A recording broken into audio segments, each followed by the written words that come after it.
Mee jechuudha kanuma akka keenya kan akka shaamarran arabaa sobu jiraa in sobnam annan soba dhugaa dubbachuudhaaf sinis hin sobdu jechuudha sin argeera yeroo baay'ee akkuma ani sobu sinis hin sobdu ena yaade osoo nyaatiin nyaadhee jenna osoo uffatiin uffannee jenna osoo hin hidhatiin hidhannee jenna osoo nuuf hin tolin nutti toleera waan hundumtiyyuu nu ta'eera nagaatti jiraachaa jirra Oma rakkoon hin jiru gola nuti jirru jenna jechuudha garuu ilaala ani mana kana keessatti kan inni irra ciisu kanadha jechuudha dhugaan sinitti ma siree algaan dheebodhe jechuudha alga maaliif algaa dheebottaa maali yoo kana rarrafte marrakkoo qabanaan jechuu dandeessu eeyyee obboloonni koo kan mana hin qabneeyyuu kan mana fincaanii keessatti itti cufamee jiraniyyuu jiru kan imimmaan dhiisanii dhiiga bu'an jiru kan waan baay'ee ta'anii dararamaa jiranii jiru kan guyyaanii itti dukkanaa'e namatti halkantu dukkana miti kan guyyaan itti dukkanaa'e lafa lixaa dhabanii eenyu na qaqqaba eenyu as keessaa na baasa kan jedhanii bu'an jiru ati maaliif hin galateeffannee jechuu dandeessu eeyyee kana naa gadiiyyuu jira kana ammana kan irra rafaniyyuu in qabne jiru garuu maal akka ta'e beektu dhugaa dubbachuudhaaf jechuudha gaafan kanarra ciisee ka'uu gaafan kana diriirsee irra ciisee ka'uu jechuudha ana duddikoo gadina jechuu hin danda'u akkattan algaa kanarra yookiin immoo firaashii kanarra ciisuu siqiqu sinitti himuu hin danda'u obboloota koo dhugaa waaqayyoo dubbachuudhaaf jechuudha baay'een siqiqa dhugaa kanarraatiin kan ka'e halkan sa'aatii dheeraan ta'a sa'aatii dheeraa jechuudha nan ka'a gaafan jedhe ganama takka cangalabaxam takka sangalabaxam takka waan ta'e kanarraa fi baay'een cannaqama jechuudha baay'een mana kan hin jedhamne innaa waaqayyoo guyyaa qaba dhugaa dubbachuudhaaf akka namaa miti obsi immoo ulfinumatti nama baasa obsi salphinaan osoo hin taane ulfinatti nama baasa garuu immoo in ka'uu danda'in hojjedhu akka nama dhugee machaay na waallalama duddi gadi nan jedhu qaamni koo muluun na caccabee jechuudha kun akkuma kun caccabee jirutti na caccaba duddi dhugaa dudda koof baay'een sodaachaa jira jechuudha baay'ee yaaddaa jira jechuudha itti meera jechuudha shitti itti meera garuu inni ni ilaala jechuudha abbaa manaan shii inni ilaala yeroo ilaaletti immoo siif hin bitamanaan jette jechuudha omaan jettu garuu nama gaariidha garuu immoo hir'inni jira jechuudha mana namaa keessa hir'inni jira amma barbaadeeyyuu haa ta'u alguma gaariiyyuu qabaadhu obboleetti kun mana ormaa keessatti omaa sitti hin tolu lafa ormaa keessatti omaa sitti hin tolu haadha ormaa keessatti omaa sitti hin tolu nyaattee marmaan keetiin buufattu bakka uffeen jettu soba haati hormaa naman gammachiistu osuma iyyuu si gammachiiste osuma waan barbaadde iyyuu si goote osuma akka barbaaddetti iyyuu si kabajjee akka barbaadde iyyuu waan barbaadde si gootetti ta'e illiina kee keessa wanti haadha ormaa jedhamu jira ooma dhugaan sin hin jedhan dhugaan rabbii gaafa fuulli keenya ilaalamee gaafa gubbaarraa walitti haasofne gaafa suura kaanee poostii goone gaafa waan hundumaa jennu keessi keenya madaan qabu nutti fakkaata walii keenyatti garuu madaa baanna madaa eenyuyyuu nuuf hin beekne inni wajjin hin dhalanne nu hin beeku inni nuti dabqinee gargaarru nu hin beeku nuun beekame dhugaa dubbachuudhaaf jechuudha nuti gaafa waan tokko jenne eeyyee isitti toleera nuun jedhu eeyyee isi ta'eera nuun jedhu gaafame nuti waan tokko jenne hojjedhu obsa qabaadhu hojiif biyyaa baate hojiif kana taate hojiif akkam biyyaa bahe beeka hir'ina qabaadheen malee rakkina ta'eetu malee hojiidhaaf akkam biyyaa bahe ani mataan kooyyuu beeka osoo sinnatti nimiin jechuudha mee maal jettu mee dhugaa rabbii maa jettu hin jedhe mee ani maa jettu bakka akka daa'ima fa'i gaafa lafaa ka'u taa'ee lafaa gaafan ka'u akka daa'imaattiin daa'imni yookiin nama qabatti yookiin muka qabattee lafaa kaati mitiire anis akkasittiin jechuudha lafa qabadheen fonqoqeen uffayaa dhaqoo uffaya maalii kosoo hin jedhuun ka'a jechuudha lafaa waaqa dudda koodhaaf baay'een sodaadhee jira waaqa duddi koo akkatti na dhukkuba duddi koo akkatti inni cannaqamee jira. Duddi koo bakka boqonnaa naaf kennaa hin jiru. Dhugaa dubbachuudhaaf gadi jedhee hojjechaa hin jiru. Isa biraan hin beektu saatii ammaa kana hin ho'a. Ani immoo hojiin koo irra caala haaladha jechuudha. Wanti hundumtiyyuu haala. Kan itti miicamu haala. Kan afamu haala. Isa biraan immoo keefuun gurguddoonni sun immoo gara garanaatti garanaan hojii hojjedhutti afuufamu jechuudha. Manyi taa'ee lamarraa jechuudha. Dhugaa maalin siniin jedha? Maalin siniin jedha? Maalin siniin jedha? Sinuu beektooti. Sinuu beektooti. Isa biraan hin nyaatamna. Isa biraan maqaan keenyaan tolu. Isa biraan inni wajjin hin dhalanne nu nyaata nu boochisa. Maal ta'e isinitti fakkaate biyyuma keenya keessa jechuudha naannoodhuma koota keessa.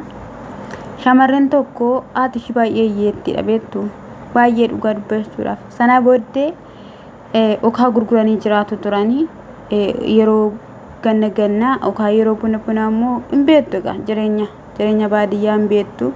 Gufuu mina kanaan jiraachaa turan. Sana booddee mucayyoon biyya ormaa kana deemtee hojjechaa turte jechuudha. Gaafa ishiin hojjechaa turtu haati hojii duraan hojjettu sana hin dhiiste. Dhiisuun ishii homaa tokkoyyuu miti obboloota ko. Maaliifan sinii kaasee ati kunoo kanarra ciisteeti? Maaliif ati rakkoo kee waan hin himanneefi? Ati hir'ina kee waan hin himanneef? Ati dadhabbii kee waan hin himanneef? Of keessatti waan liqimsituuf? Waan baattee deemtuuf? Yeroo darbe dubbadheera. Shamarreen biyya arabaa ciniinsi hin baatti malee hin deessu jedheera dhugaa dubbachuudhaaf jechuudha. Maaliifidha? Ishiin achi gola haadholmaa keessaa gubatti akkaawuntii haadha irratti galchiti. Haati ishiin kaleessaa gaafa dhalli ishii bira jirtu gufuu baachaa akkasuma hokaa wantoota garaagaraa ta'aa turte rakkoo dagatte.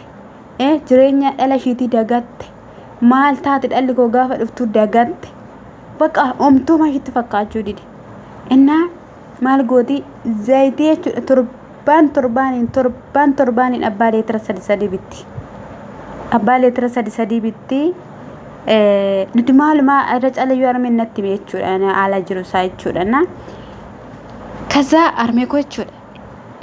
Isa duratti immoo daakuu boqqolloo daasifamu ina fedha daakuu boqqolloo furnoo duqeetii bittee galti jaarti. Daabboo yerootti hin daffa'ama akka barbaadanitti nyaatu akka barbaadanitti dhugu.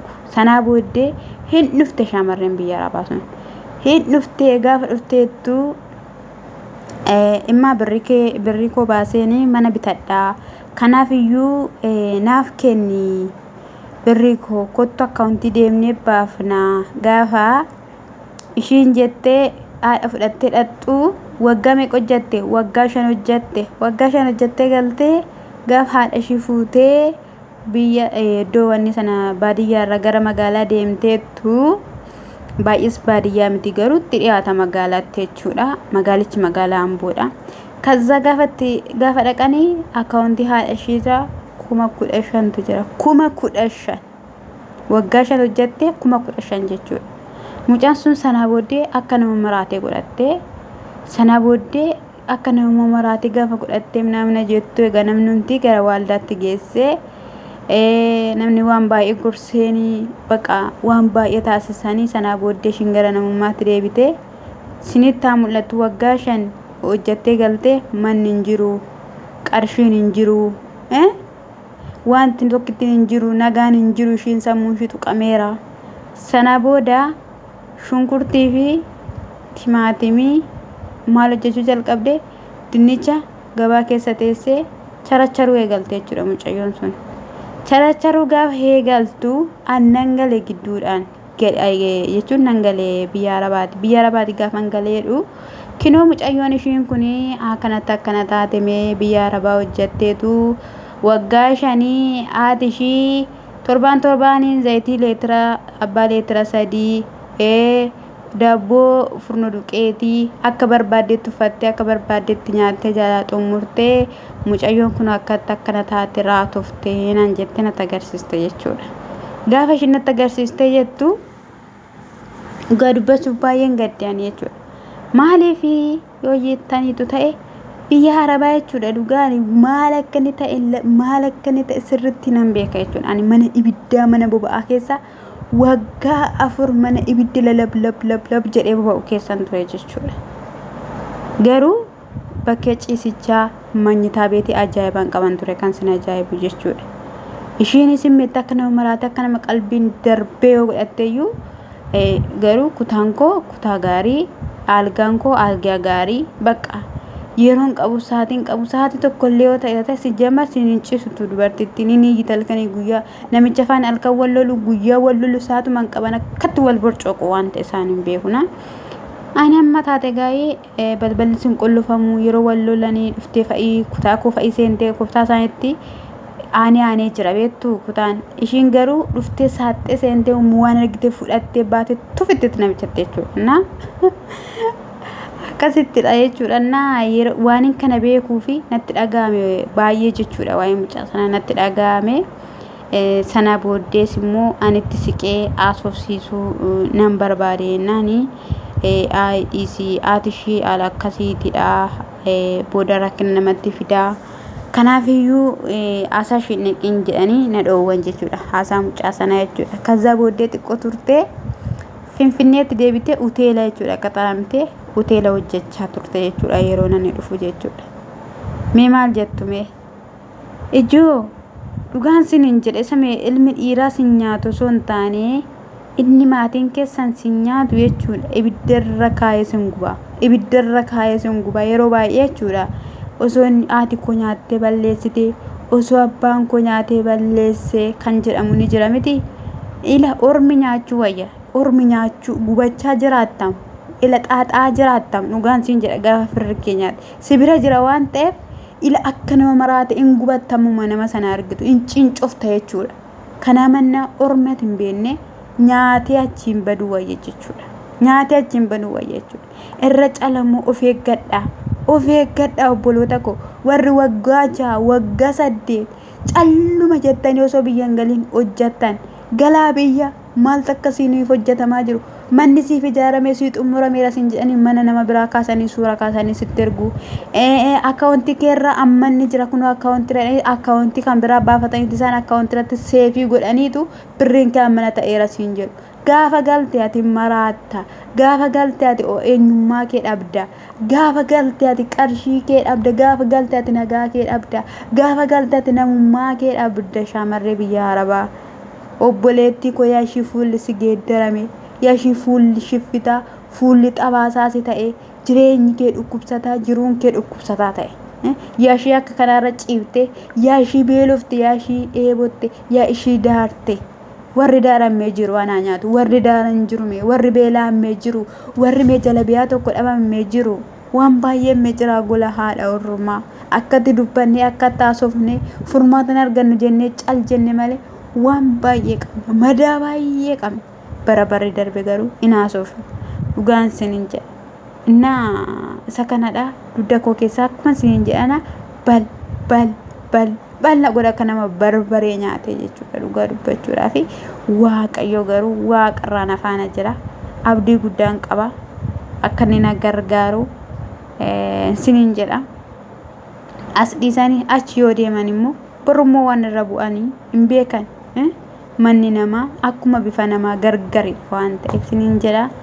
Isa kanadha mee qiddoo YouTube kana subscribe like godhaa sinin jedha. Shamarree biyya Arabaa kan